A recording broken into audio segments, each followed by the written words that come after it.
Thank you for attending my TED Talk. This was called Introducing the New You.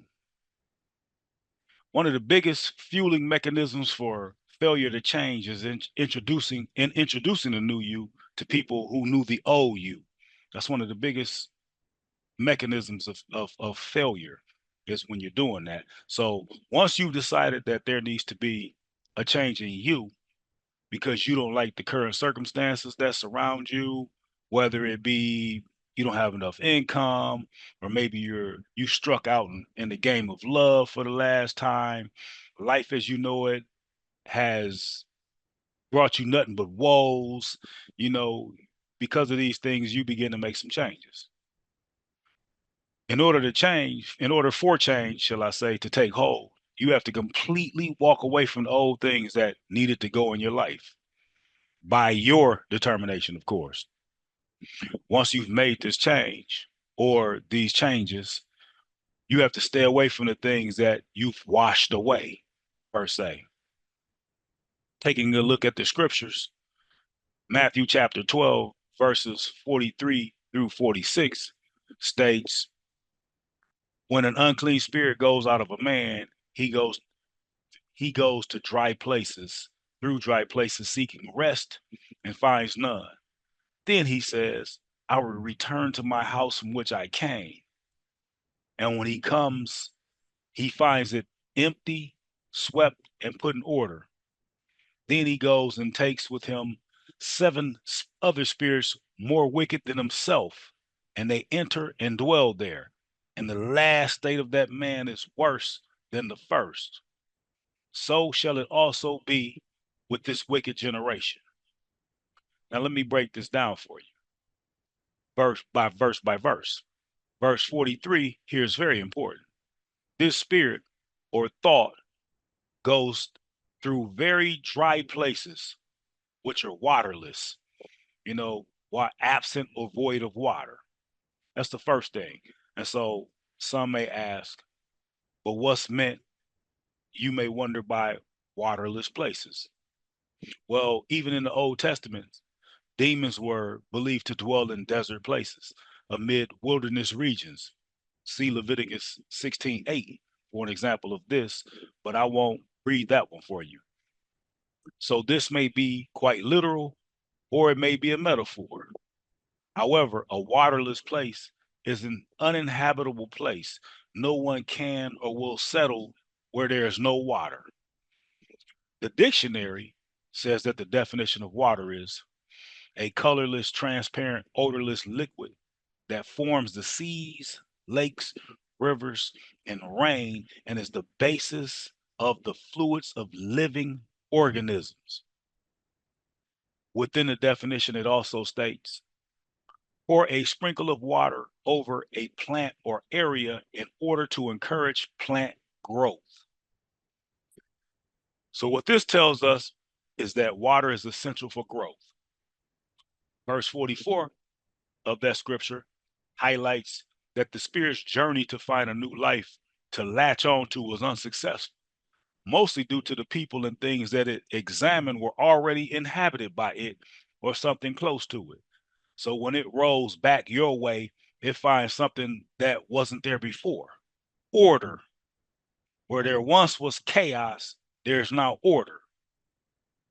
Verse 45 highlights two very important points. Point number one that it highlights, it now needs help in order to reel you back in, as evidenced by it needing to bring seven more spirits worse than it.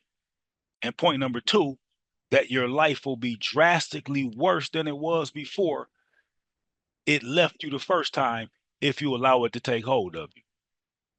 So the reason why it couldn't come back is because you put water in your life, right? So again, water equals life equals new growth. There was new growth in you. So in the case of introducing the new you, the old you represents things that are no longer inhabitable for you, as well as habitable, as in habitual, because those old ways are no longer a habit of yours. You've replaced them or it with something new, hopefully a positive, something of a positive nature. right? So the people who are clinging to the old you and now lifeless as it pertains to the new you. So I mean, they're now lifeless. So when you think about these things and these people, these things are lifeless now. These things were where you were, in the area that you were, you inhabited it. So the actions that are clinging to the old you are now lifeless as it pertains to the new you.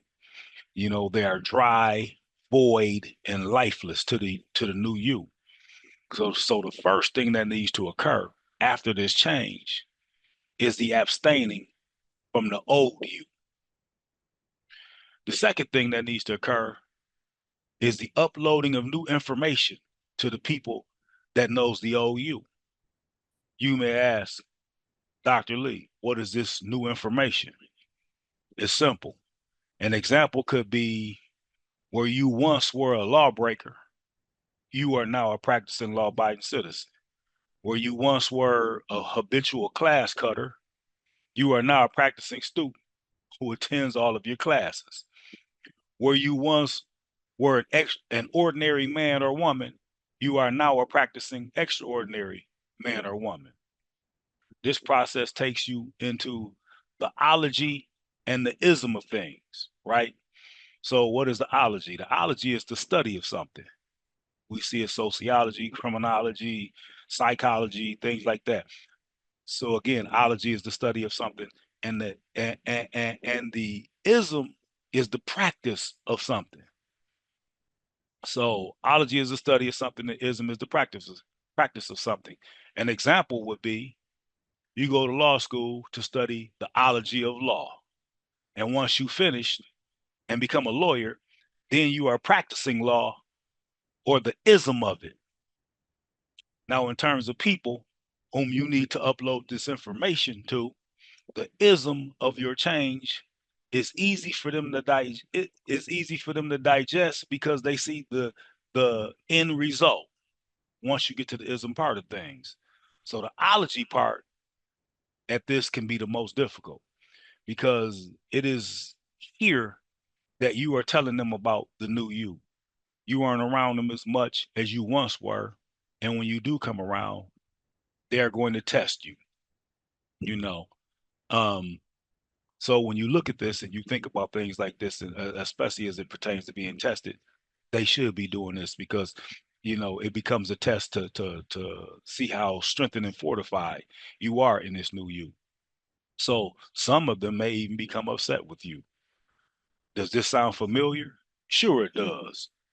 This sounds a lot like the unclean spirits in verses 44 and 45 that I read in Matthew chapter 12. But hold true to the new you and be steadfast in your dealings with everything around you. Stick to your guns and continue to upload this new information to everything and everyone around you. And remember that this new you is filled with water, and water means life. So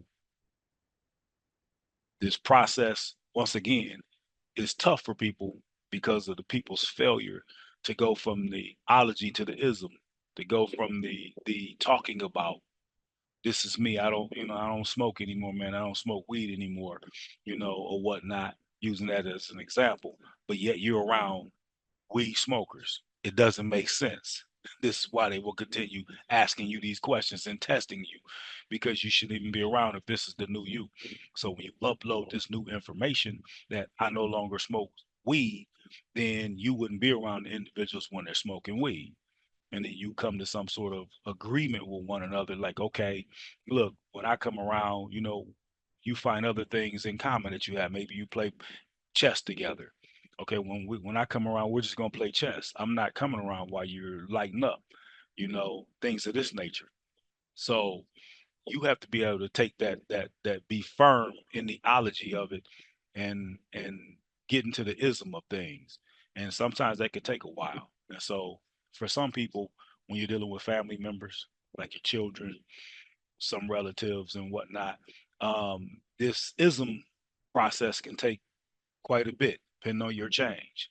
And so when you're thinking about this, so people may ask, well, do I get rid of, or do I stay away from people if it takes me 2 years to get to that point? Do I stay away from people for 2 years? No, you wouldn't stay away from people for 2 years. But remember, during the 2 years, you're in the ology phase. They've seen no results. And so this is where you get tested until you get to the ism part of things. That's when they grab hold and they accept it and they show respect to the new you. And the ism thing is the upload, and you've uploaded that new information. I'm no longer a gangbanger. I am now a counselor that speak to gang bangers and try to save their lives. So while I'm talking about this, hey man, I'm gonna put the guns down. I'm gonna quit. I'm gonna stop this. People don't believe that. That's the difficult part of things. But once they've seen that you've put the guns down and now you're actually out here mentoring and talking to former gangbangers or present day gangbangers, and you're starting with the youth, and they see that you have this ministry and you're meeting at the church or at the YMCA or something like that, and you're actually doing this, that's the ism of it. That's what they can respect. And once they see that, that's when they begin to fall in line. But doing the ology part of it, it's kind of tougher to get people to fall in line. So answering the question of how long do I stay away? I mean, only you can answer that question. No one can answer that question for you. You'd have to answer that question for yourself. But just understanding that during this uploading this information and introducing the new you to people, understanding that this could be somewhat of a difficult transition. And so you have to be able to take hold of this new life, this new transition, this new you. You have to grasp that firmly and go out there and stand on it, and introduce the new you to the world, and be able to, like I say, stand in that without folding per se, and expecting the test to come, expecting the test to come. Our parents changed our diapers. I mean, I'm a parent. I could remember changing my two children's diapers. So there's always going to be a part of that that sticks with me, and I'm always going to see them in that way. However, I still have to recognize the fact that one's an adult, other's a teenager. I have to respect that and recognize that, and understand that they're growing every day, and I have to basically be introduced to who they are, the new them every day, and things of that nature. But a lot of people are not of that thought or that understanding, so they'll try to keep you there. I could be a parent that tries to keep my son at 2 years old, try to keep my daughter at 5 years old, but it becomes difficult. That's where the fight and the struggle comes in at. So with that being the case, I am going to close out this presentation by saying, be steadfast and strong in introducing the new you to the people and things that were of the old you, and you'll have a lot of success. Thank you. I will now take questions if there is any questions to be taken. I have a more of a statement. Now, when giving the guidelines to the youth and showing 2 Corinthians 5:17, therefore, if any man be in Christ, he is a new creature. Old things are put away; behold, all things are become new. Now, is there a better way that we can interpret and show them to be about that new creature instead of that old creature or them old ways? That they can take heed not only to the scripture themselves, but to their personality of who they truly are. Most definitely. And I think that will be more subjective to the person. And so there are many paths of these in this change arena. There are many paths. And so one path that may work for me may not work for you. Another path may work for you, may not work for me. And that was a great, powerful scripture that you brought up. Very powerful scripture. People need to be able to read that and digest it and soak it in. And so finding your lane, which goes back to hearing the word and finding whatever your purpose is, finding that lane becomes very important. And it's easier when you've heard the word and found your purpose, what your purpose is, because then you can be assured that you're not out there, that the things that you're doing are not in vain, and they're not for nothing. So when you've heard that word and then you get on the road to doing that, this is you becoming a new you. And so yes, definitely, I love that scripture that you brought up, my brother. introducing a new you is also something which can introduce a whole new character of you. You can also put in a lot of variety. So I think it's a great chance to do so. Would you say like it is the only and best way to actually really steer out of a, let's say like this bad situation dash relationship? It have to be, because if you don't make the change, right? If I don't make a change, then how can I expect to get out of a bad situation or a bad relationship? So when you're looking at a relationship as it pertains to that, either she's going to have to make, or my partner's going to have to make the change, or I'm going to have to make the change. So if neither one of us make the change, then we can expect to stay in the same situation. So most definitely a change would definitely have to be made in order to rectify the situation or make changes in the relationship. And I would assume that if one is changing the relationship, you're going from negative to positive. I mean, I don't see why anybody want to change from positive to negative, but whatever floats their boat. But yeah, definitely, it would definitely have to occur in order to change the situation and change the relationship for sure. Deshaun, you got your hand raised. Yeah, I got a quick question. You got any recommendations for uploading your new information to like family members, loved ones? I most certainly do. That is a brilliant question there. What I would say is that starts with having conversations with the people that you love. That starts with saying, hey, I understand, you guys knew me since I was knee high to a grasshopper or whatnot. And I know some of the things that I was doing and presented with the things that I presented, I understand that you guys hold hold this true to your hearts as to who I am. However, there are different attributes to me, and there's some things that I'm going through a metamorphosis, if you will, and I'm going about some change. And so I'm going to go for these things, and whatever it is that I'm going for, and I would like your help. I need your help. And so if that help is even just saying that, hey, I might not be around this much while I'm gathering this information and making this change. And I just want you to understand that that's nothing personal. It's nothing personal to you or whatnot. This is just me going through my change. So I would greatly appreciate your support while I'm making this change. And so yes, that's a great question. And that I I believe have that one starts with question. like I say, that having a conversation with your loved ones. Appreciate it. Howie, go ahead. Yes, Dr. Lee, I have one question. I'm just wondering, I'm pondering over your presentation. Would it be possible? I'm somewhat answering my question in my mind, but uh, just to give a little setup here.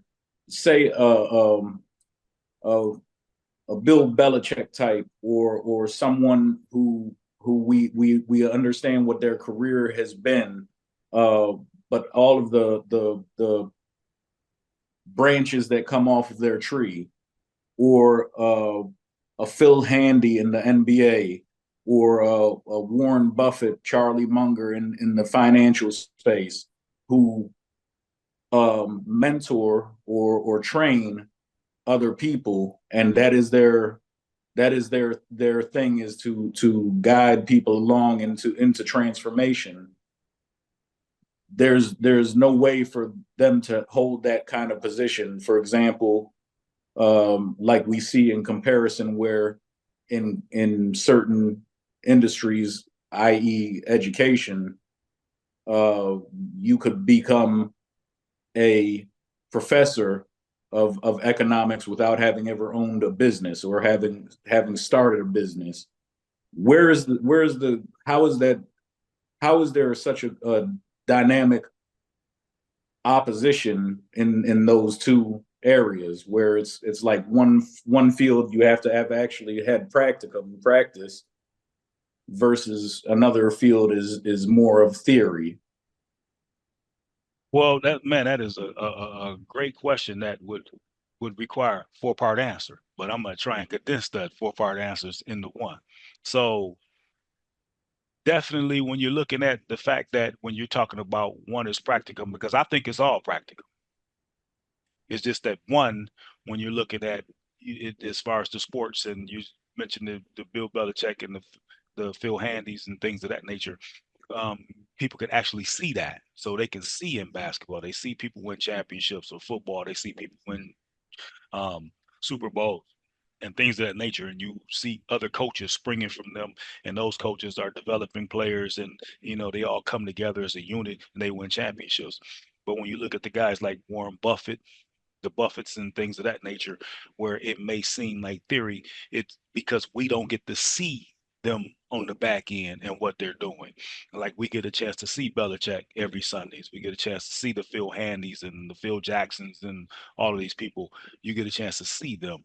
But the Warren Buffetts, we don't see the business moves that they're making in the back. And we don't see the talks that they're having with the family members, and the jobs that they're giving the family members, and the family crest that's there, and the things that they have to follow. We just don't get to see it. But I dare say that there's practicum on both sides and theory on both sides, because football is a game of blocking and tackling. That's, we could talk about it till we're blue in the face. That's the theory of it, but you still have to get out there and learn how to block properly against speed rushes, bull rushes, things of that nature. And you have to learn how to tackle properly. If I have to tackle up high, where do I grab? If I have to go down low, you got to keep your head up, you keep your head down, you can risk paralysis and things of that nature. So there is practice and theory in both. They go hand in hand. Again, that's the ology and that's the ism of things. And we see Warren Buffett, we see the isms of the Warren Buffett and the Gates and Elon Musk. We can see their ism because they show this to us every day. So they don't have to introduce a new them to us, because I didn't know. I'm just a spectator, so I don't know them personally. But I'm pretty sure that if you're in a situation where typically it'll happen, where let's just say Bill Gates, use him as an example. Bill Gates could have had children before he became Bill Gates, when he was still working at IBM, when he and Steve Jobs were friends. And so his children that came up under that, and then they got a chance to see his transformation. He became Bill Gates over Microsoft and this and that. Now if he had children later in life that only knew Bill as Mr. Microsoft, they don't know Bill that worked for IBM. They don't know that dad that was had to roll his sleeves up and go to work and start zero. And so, you know, but with the children that did know him, at that he has to upload new information to them. And so the new information is that I'm the king of Microsoft. I'm the man that's taking this on. And so things of that nature. I hope that answers your question. Yes, it does. So there's really no, just to clarify, there's no I guess I feel sorry in a sense for the people who have no ism in their life, because it doesn't compute to me anyway, based off of everything that I've understood from your presentation. Exactly. How that could even happen, Exactly. to be stuck in a state of ology. Exactly. Hey, and that could be tough. And there's so many people out here suspended in the belief of ology. They don't want to because again, you have to roll up them sleeves to turn ology into ism, because the ism is the actual practicing of it. And so, yeah, you are absolutely correct. I'm with you on that. Appreciate it. Yep, no problem. Appreciate you. Brother Steve has a question. Yes, sir. Is this new information that you're giving us today somehow connected to the last TED Type talk that you did about portals? Oh, most certainly. Fantastic question. Most certainly, because once this new information, right? So in order for you to get this new information, you had to have, decided that, hey, I want to become a welder. I'm tired of just working odd jobs here and there. I want to become a welder, and I'm going to take this welding class, this welding course, this certification course. And so there is you're branching away from the old you into the new you. And so this welding certification course becomes a portal for you. And so once you're going to class and you're doing everything and you're still hanging out with your family and friends, and it's like, what you got going on? Let's go hang out tonight. I can't, man. I got to study. I have to study in the morning because I'm getting prepared to take my welding exam. Oh, okay, well, XYZ. So there's your ology of talking about it. And then by the time you get out of this, you know, you've you've you've passed the certification, you completed the courses, you've passed the certification, and then once you've passed the certification, now guess what? You become a welder, and now you get your first welding job at $51 an hour. And you went from being a guy that was making $11 an hour, now you're a guy that's making 51 an hour. And so that is you've gone through the portal, which has changed your frequencies. And so your frequencies have changed. And so you're absolutely right. So uploading that new information is directly related to going through portals and changing your frequency. And the people that you once knew, that you were once around, are still back on that frequency that you left. And we have a tendency to want to pull everybody along with us. But guess what? This school that was offering welding certifications, they've been offering welding certifications for 50, 60 years. And everyone around you could have done the same thing, or nursing or whatever. Everyone around you could have done the same thing, but they chose not to. They chose to stay exactly where they were in the comforts of their lives as it pertains to them. You decided to make the change. You at some point became, unfulfilled with your life. You became unhappy about your life, your present existence, and you want to do something about it. And therefore, you decided, whether you heard from someone or knew of a friend that's a welder or whatever, you decide, I'm going to make this change. And then you take that, you go in and you go through the classes and the courses or whatnot. You take the exam, boom, you become certified. You get your license, you're a licensed welder. And then there you have, and you get your job, you're making $51 an hour.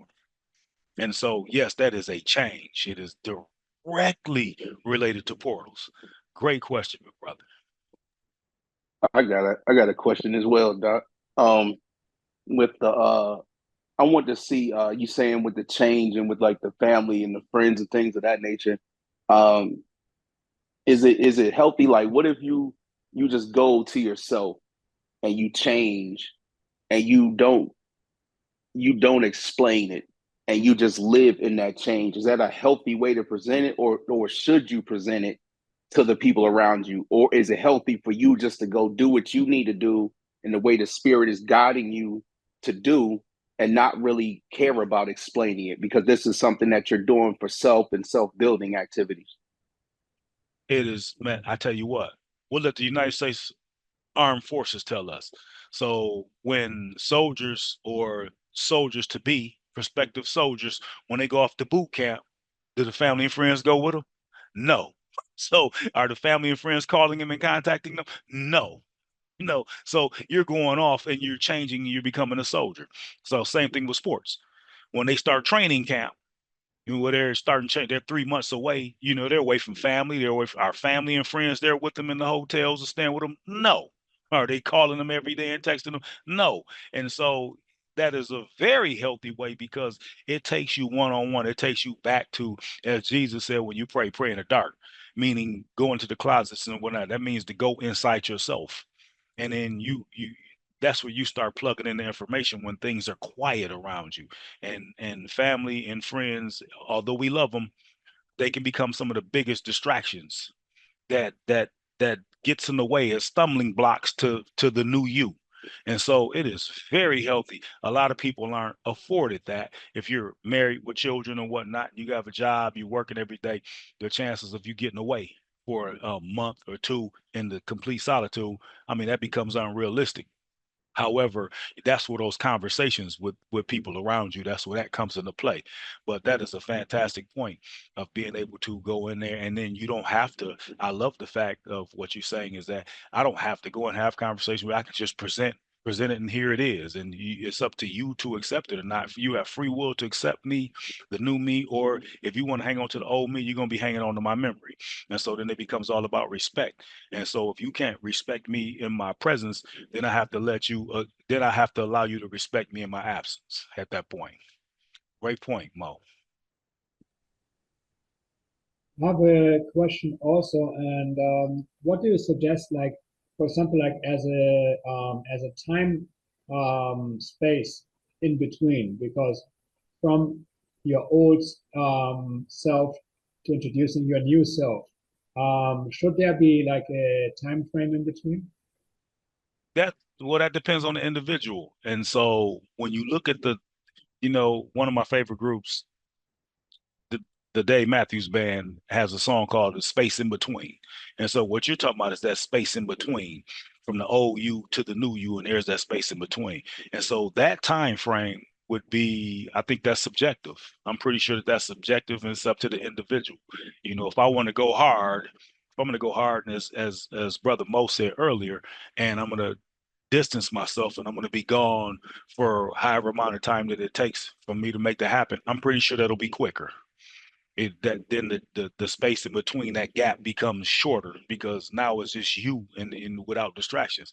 However, if you're a guy that has wife and children, you got a business or you got a job, and there's no way for you to get away, then I would expect that that space in between might be a little longer for that person. And so it still will come back to having those conversations to people, being direct in the conversations and letting them know, hey, here's what's happening with me. This is going to happen. Here's the change that's about to take place. And I'm just expecting the support from you, even if that support is to let me be in that quiet space where I can make this happen. If there are no more questions, we will close out this talk. And I appreciate you guys for giving me this time to allow me to present this information, introducing the new you. And until next time, you guys take care.